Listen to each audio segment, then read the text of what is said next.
Olá, hoje nós vamos falar sobre obesidade infantil. Será que as crianças também sofreram com esse tipo de problema durante a pandemia, ganharam peso? Nós vamos falar hoje com uma médica que é pediatra, endocrinologista e professora do curso de medicina da Unic, doutora Fernanda Araújo, que está aqui conosco. Doutora, obrigada por ter aceito o nosso convite para esse bate-papo.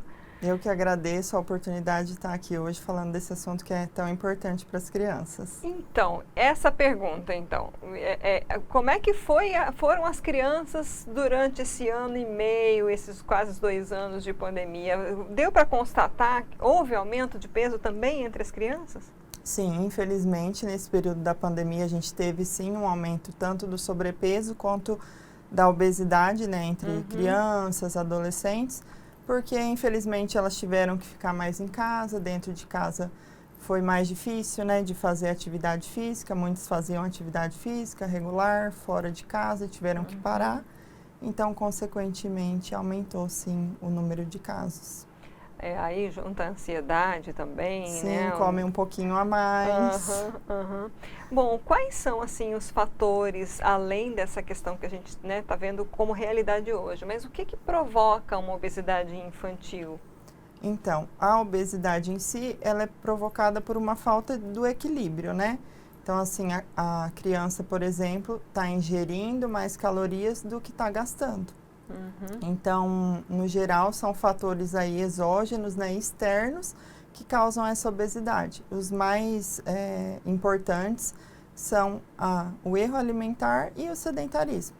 Então, acaba consumindo alimentos muito calóricos ou muita quantidade e não faz atividade física para ter aí esse equilíbrio de ganho e perda. Tem, às vezes, mães que relatam que os filhos comem pouco, mesmo assim engordam, né? Isso está relacionado a erro mesmo da alimentação? Pode acontecer realmente de uma criança comer pouca quantidade, mesmo assim ganhar muito peso? Sim, o que eu costumo dizer é que precisa ter um equilíbrio, né? A gente precisa comer uma quantidade adequada de alimentos adequados. Não adianta comer pouco de alimentos inadequados, ricos em calorias, né? Porque dessa forma a criança vai comer pouco sim, mas de alimentos muito calóricos e dessa forma ela vai ganhar peso da mesma forma. Então a gente precisa comer a quantidade certa de alimentos adequados.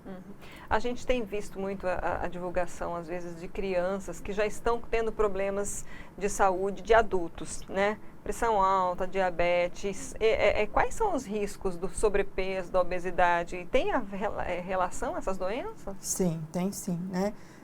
A grande gravidade da obesidade é justamente isso, que é na infância que a gente constrói toda a nossa vida.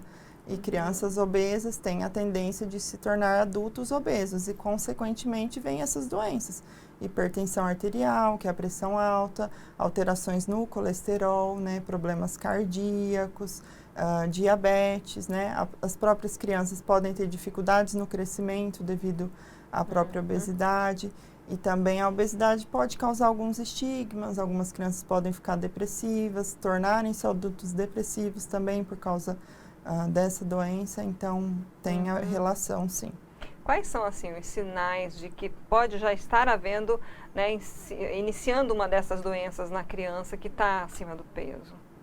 A família tem que prestar bastante atenção no próprio ganho de peso mesmo. Não tem muitos sinais que seja fácil para a família olhar para a criança e identificar que ela possa estar tendo alguma dessas outras comorbidades associadas.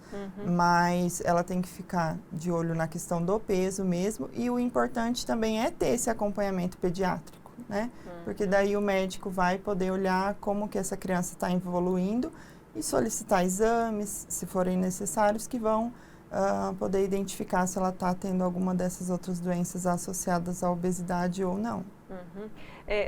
Dentro, né, dessa gama aí que a senhora está explicando sobre os fatores externos, quanto por cento, por exemplo, qual seria a proporção das crianças que realmente têm algum problema hormonal? Né? Porque às vezes as pessoas acham que, não, mas eu estou fazendo tudo certo, mas tem algum problema aí nessa criança, né? Mas realmente existe esse tipo de problema, né? Qual seria essa relação? Pode acontecer sim outras doenças causarem a obesidade, uso de algumas medicações, por outra causa também pode facilitar o ganho de peso, algumas síndromes também têm a obesidade como parte aí do seu quadro clínico, mas é uma porcentagem bem menor. Isso pode acontecer? Pode, mas infelizmente não é a maioria dos casos, né? A maioria dos casos, como eu comentei anteriormente, é a obesidade exógena mesmo, que são causas externas, como o erro alimentar e o sedentarismo causando a obesidade. Então, na verdade, o diagnóstico ele inicia por esse fator social, quando vai fazer uma investigação. Sim. E de que forma, assim, que os pais podem, né, nós falamos aqui de alimentos, né, que podem ser muito calóricos. Quais seriam, né, os alimentos, digamos, o que pode e o que não pode dar para uma criança? Porque e aí a gente vê muito, né, a criança está em casa, agora está voltando até a aula presencial, está um pouco mais fácil, digamos, né? Mas assim, o que seria totalmente proibido, o que pode aliviar um pouquinho, né? Qual seria, digamos, essa alimentação correta? Sim. O que eu costumo dizer é que a criança ela não deve ser privada de nenhum grupo de alimento. As crianças elas devem ingerir alimentos de todos os grupos nutricionais, só que tem a quantidade certa para ser ingerida de cada grupo, né? Então a gente tem que dar preferência para uma alimentação rica em legumes, em verduras, em frutas. Precisa incentivar muito também o consumo de água, né?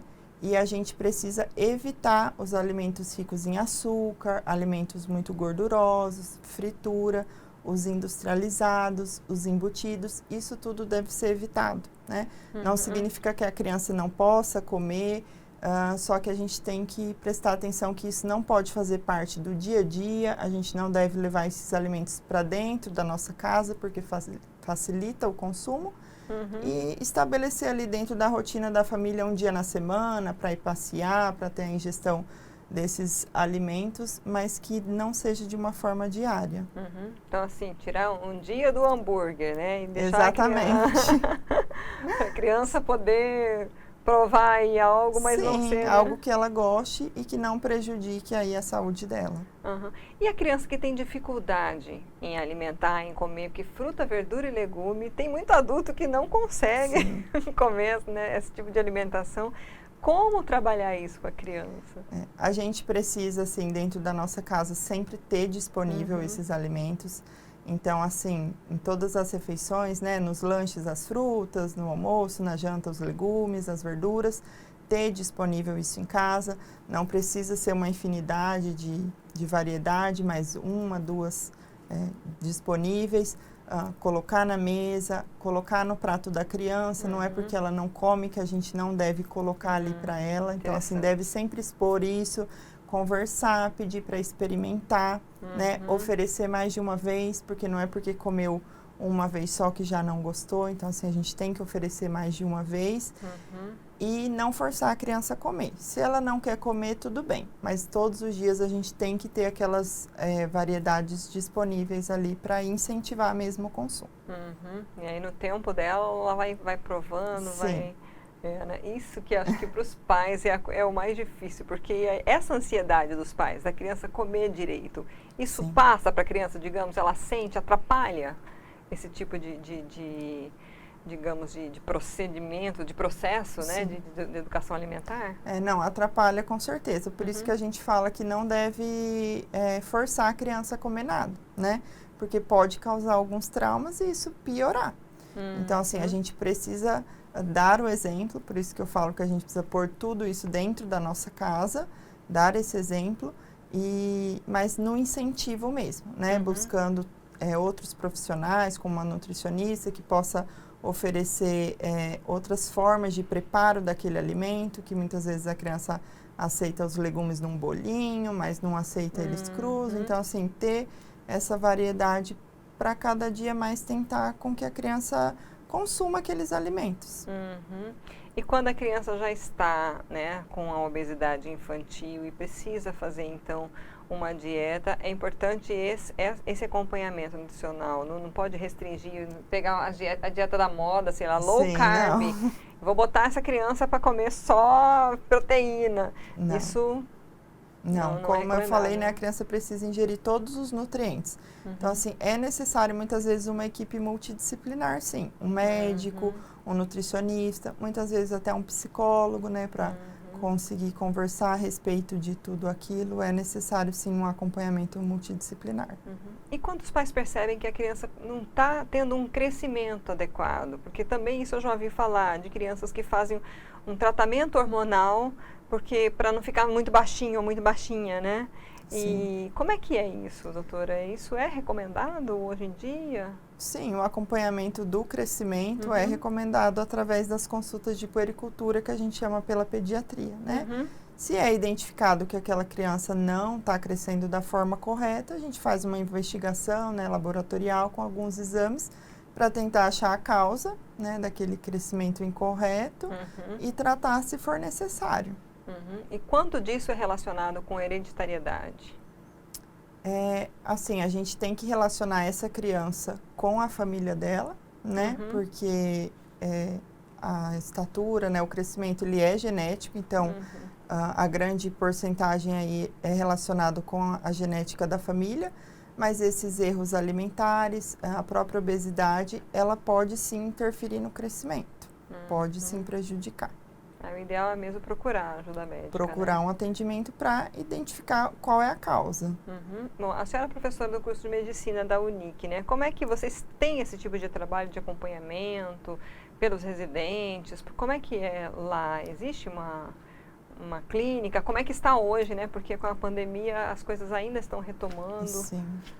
Lá a gente tem um ambulatório, né, de endocrinologia pediátrica, que a gente acompanha, assim, casos como esses que a gente está comentando, de obesidade, de crescimento, né. Hoje, eu diria que está voltando ao normal, né, graças a Deus está cada dia conseguindo atender um pouco melhor a população, está voltando aos atendimentos, mas ainda não da forma como era, né, há uns 2 anos atrás, mas estamos sim conseguindo voltar a esses atendimentos. Então, quem não tem condições, quem quiser procurar, percebeu aí que a criança, seu filho, sua filha ganhou peso nessa pandemia, pode procurar lá o curso. Onde que fica o curso? Fica lá no o ambulatório de endocrinologia pediátrica, fica no Hospital Geral. A gente precisa primeiro identificar que tem esse problema, né, para depois conseguir encaminhar. Né? Então, essa criança que é acompanhada por um pediatra, né, a partir do momento que esse profissional vê que tem alguma alteração, ele pode sim encaminhar o paciente. Fazer encaminhamento, sim, né? Exatamente. Alguma questão que a gente não abordou, que a senhora gostaria de destacar para a gente encerrar? Não, eu acho que a gente conseguiu abordar de uma forma muito boa, mas a mensagem principal que eu deixo é que a família precisa ter realmente esse cuidado com as crianças, né? Cuidar da alimentação, incentivar essa alimentação mais saudável, tirar aí um pouquinho dos industrializados, dos embutidos. E também outra coisa muito importante é a prática de atividade física. Então, quando for possível, colocar essa criança para fazer uma atividade física, se possível que ela seja diária. Quando não conseguir colocar numa atividade, levar ela para passear num parque, para correr, para andar de bicicleta, para ficar mais ativa, menos na frente do celular, menos na frente da televisão, para se tornar cada dia aí menos sedentária e ter dentro da sua rotina essa prática de atividade física. Às vezes até muitas famílias adoeceram inteiras, né? É um momento de repente, de todos resgatarem, sim, exatamente, né? Essa a rotina, família inteira. Vida saudável, né? Sim, com certeza, é o mais importante. Tá joia, muito obrigada. Eu que agradeço. Nós conversamos com a doutora Fernanda Araújo, professora do curso de medicina da Unic e também pediatra, endocrinologista, falando sobre obesidade infantil. Então, se você conhece alguém que esteja passando por esse problema, aproveite para compartilhar essa entrevista, mande para os seus grupos de WhatsApp. Ela está disponível no nosso canal do YouTube e também no site RD News. Obrigada pela audiência e até a próxima.